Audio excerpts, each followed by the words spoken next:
ভয় এবং নিজের প্রতি সন্দেহ এর কারণে আমরা আমাদের স্বপ্নের যে লাইফটা আছে সেটা অর্জন করতে ব্যর্থ হই। কিভাবে? চলুন আমরা কিছু এক্সাম্পল দিয়ে বুঝে নেই। যেমন ধরুন, আপনার ইচ্ছা আপনি একটি ব্যবসা করবেন, সেটা হতে পারে ই-কমার্স, ধরেন অনলাইনে বিজনেস করবেন। এখন যখনই আপনি চিন্তা করবেন যে এটা আমি শুরু করব, তখনই দেখবেন আপনার মাথায় হুট করে চলে আসবে যে আমি যদি এই বিজনেসটা শুরু করি বা রান করি, তাহলে আমি কি সফল হতে পারবো? আমার কি সেল আসবে? আমার কি প্রফিট হবে?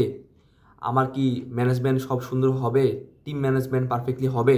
এই যে যখনই আপনার মাথায় এই চিন্তাগুলো চলে আসলো, তখন কি হলো? আপনি কিন্তু সেলফ ডাউট মানে নিজের প্রতি নিজে অবিশ্বাস করে ফেললেন এবং ভয় পাইলেন। এই ভয় পাওয়ার কারণে কারণে কি হলো? আপনি আর কাজটা শুরুই করতে পারলেন না।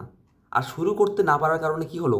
আপনি বর্তমান যে লাইফে আছেন, বর্তমান যে জীবনটা আপনি উপভোগ করতেছেন, সেই লাইফে আপনি আটকে থাকলেন।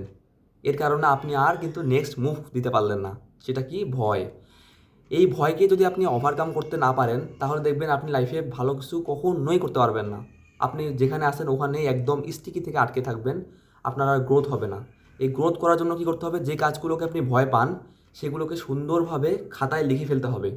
খাতায় যখন লিখবেন, লেখার পর যখন নিজে পড়বেন, তখন দেখবেন যে নিজেরই হাসি বের হবে যে আমি এই সামান্য বিষয়গুলোতে ভয় পেতাম। সি সি এরকম নিজের কাছ থেকে তখন মনে হবে। যখন আপনি লিখবেন, লেখার পরে নিজে নিজে আবার হাসবেন দেখবেন। তারপরে কি হবে? তখন আপনার এই ভয়গুলোকে আর বড় কিছু মনে হবে না। তখন আপনি আস্তে আস্তে ওভারকাম করে এগিয়ে যেতে পারবেন ইনশাআল্লাহ। ভয়কে যদি আপনি কাটাতে না পারেন, তাহলে আপনার লাইফে দেখবেন একটা স্টাক হয়ে থাকবেন আপনি। এই জন্য আপনাকে চেষ্টা করতে হবে অবশ্যই আপনার ভয়টাকে ওভারকাম করার জন্য। ভয় এবং সন্দেহ একটা বিশাল বড় মানসিক আবর্জনা। এটার কারণে মানুষ লাইফে ভালো কিছু অর্জন একদম করতে পারে না। এই ভয়গুলো আপনার মাঝে আসবেই। কেন আসবে? কারণ আমাদের ব্রেইন হচ্ছে প্রোটেক্টিভ ব্রেন। আপনার ব্রেন সবসময় আপনাকে চায় সেফ রাখতে। সবসময় সে চায় সেফ রাখতে। যেমন ধরেন, যদি এমন করা হয় দেখবেন চোখ অটোমেটিক বন্ধ হয়ে যাচ্ছে। এটা কিন্তু আপনি ইচ্ছাকৃতভাবে করছেন না। এটা হয়ে যাচ্ছে অটোমেটিক্যালি। ঠিক তেমনি কোনো ভয়ের সংকেত পেলেই ব্রেন আপনাকে সিগন্যাল দেয় যে এই কাজটা তুমি করো না। তো তখন আপনাকে চিন্তা করতে হবে রিয়েলি যে এটা কি সত্যিকারের ডেঞ্জারাস ভয়, নাকি এটা আমার মনের বানানো একটা ভুয়া ভয়। আমাদের লাইফের যে ভয়গুলো আমরা মনে করি, সেই ভয়গুলোর 95% ভয়ই হচ্ছে ভুয়া। আর 5% ভয় হচ্ছে রিয়াল। এই 95% ভয়টা যে ভুয়া, এটা আপনি কখন বুঝতে পারবেন? যখন আপনি লিখবেন আর একটু চিন্তা করবেন ভয়গুলো নিয়ে, তখন আপনি এগুলো বুঝতে পারবেন।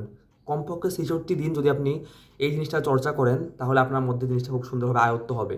যদি আপনারা ইনশাআল্লাহ এটা অ্যাপ্লাই করতে পারেন, আশা করি ভালো একটা ট্রান্সফরমেশন আপনার লাইফে আসবে। এই ভিডিওটি আপনাদের কেমন লেগেছে কমেন্ট করে জানাবেন। কমেন্ট করলে কি হবে? আমি আরও ইন্সপিরেশন পাবো যে এই ধরনের ভিডিও আপনাদেরকে আরও বেশি বেশি উপহার দেওয়ার জন্য। ভালো থাকবেন সবাই। আসসালামু আলাইকুম।